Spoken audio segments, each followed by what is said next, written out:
ബാങ്കിലുണ്ടെങ്കിൽ സ്വർണ്ണാഭരണങ്ങൾ ബാങ്കിലുണ്ടെങ്കിൽ അത് എടുക്കാൻ വഴി ഞങ്ങൾക്ക് കാണിച്ചുകൊണ്ട് അല്ലാഹുവേ ഞങ്ങൾപ്പെട്ട ആരെങ്കിലും രോഗികൾ ഈ കൂട്ടത്തിലുണ്ടെങ്കിൽ എല്ലാ രോഗങ്ങളും നിഷ്പയാക്കണേ അല്ലാ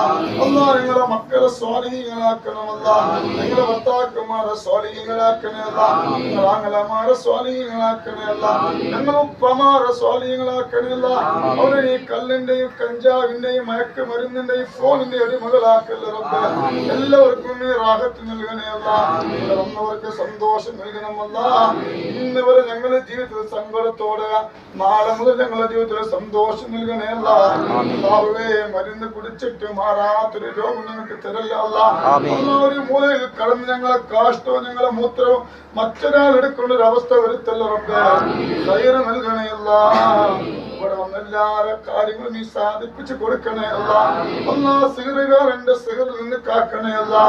കണ്ണേറുകാരന്റെ കണ്ണേറിന്ന് കാക്കണേ അല്ലാ എല്ലാ ബലാലും മുസീബത്തുകളെ തൊട്ട് ഞങ്ങളെ കാക്കണമല്ല അല്ലാഹുവേ ഞങ്ങൾക്ക് പ്രയാസങ്ങൾ എത്തരല്ല അല്ലാ ഞങ്ങൾക്ക് വീട്ടില് പറക്ക് നൽകണേ അല്ലാ ഞങ്ങളെ മക്കൾക്ക് നല്ല കൂട്ടുകാരെ കൊടുക്കുക അല്ലാ ഞങ്ങളെ മക്കൾക്ക് നല്ല കൂട്ടുകാരികളെ കൊടുക്കണം ഇവിടെ വന്നതിന്റെ ബറക്കത്ത് കൊണ്ട് സന്തോഷം നൽകണമല്ല സമാധാനം നൽകണേ അല്ലാ സ്വലാത്തുൽ ഫാത്തിഹയുടെ മജ്‌ലിസ് കാണാൻ മുതൽ ഇരിക്കാനുള്ള ഭാഗ്യം നൽകണേ അല്ലാ ആമീൻ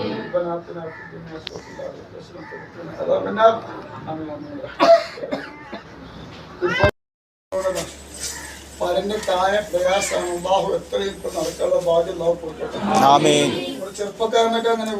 അല്ലേ കുടുംബമുണ്ട് അത് കാണുമ്പോൾ ഒരു സങ്കട പിന്നെ ഈ വണ്ടിയിൽ കുട്ടി ഒരു പൊന്നു മോന് എത്ര വയസ്സായ കുട്ടിക്ക് 14 വയസ്സ് കുട്ടി അപസ്മാരാണ് അല്ലാഹു കാത്ത് രക്ഷിക്കട്ടെ ഇതിന്റെ ഒരുപാട് ആളുകളെ കൊണ്ടുവരാറുണ്ട് വഴി ബ്ലോക്കാക്കി അങ്ങോട്ടും ഇങ്ങോട്ടും ആയ വിടട്ടോ അതൊന്നും റബ്ബ് തരാതിരിക്കട്ടെ നമ്മൾപ്പെട്ട ഒരുപാട് ആളുകൾ ബിൽഡിങ്ങിന്റെ ഒക്കെ മുകളിൽ കയറി ജോലി ചെയ്തല്ലോ കാത്ത് രക്ഷിക്കട്ടെ കേട്ടോ പിന്നെ പ്രത്യേകിച്ച് ഇപ്പൊ ഒന്നും പറയാല്ല നിങ്ങൾക്ക് ആ വഴി മാറിക്കൊടുക്കേ ബ്ലോക്ക് കുറവും കുറച്ചതാണല്ലേ ഒരു ദിവസം എന്റെ വീട്ടിലെ ആയിരക്കണക്കിന് ആളുണ്ട് സുഖല്ല അപ്പൊ ഞങ്ങളൊരു സ്നേഹം കൊണ്ട് ഓടി വരാം ഇപ്പൊ ജയിലൊക്കെ നേരൊക്കെ അവിടുന്ന് ചായ കുടിക്കേണ്ട മുന്നേ അയാൾ കടപ്പിലായിരുന്നു അത് നാട്ടുകാരാണ് ഈ അടുത്ത ഇപ്പോൾ അടുത്താണ് തിരൂരാണ് അപ്പൊ അയാൾ 1.5 കൊല്ലം പെട്ട് കിടന്നു അങ്ങനെ ഒരു ദിവസം ഇവിടെ കൊടുന്നു കണ്ണേറുണ്ടെങ്കിൽ മരുന്ന് മേറ്റി പിടിക്കൂല അവിടെ വന്ന് 2 മാസം കഴിഞ്ഞപ്പോ അയാള്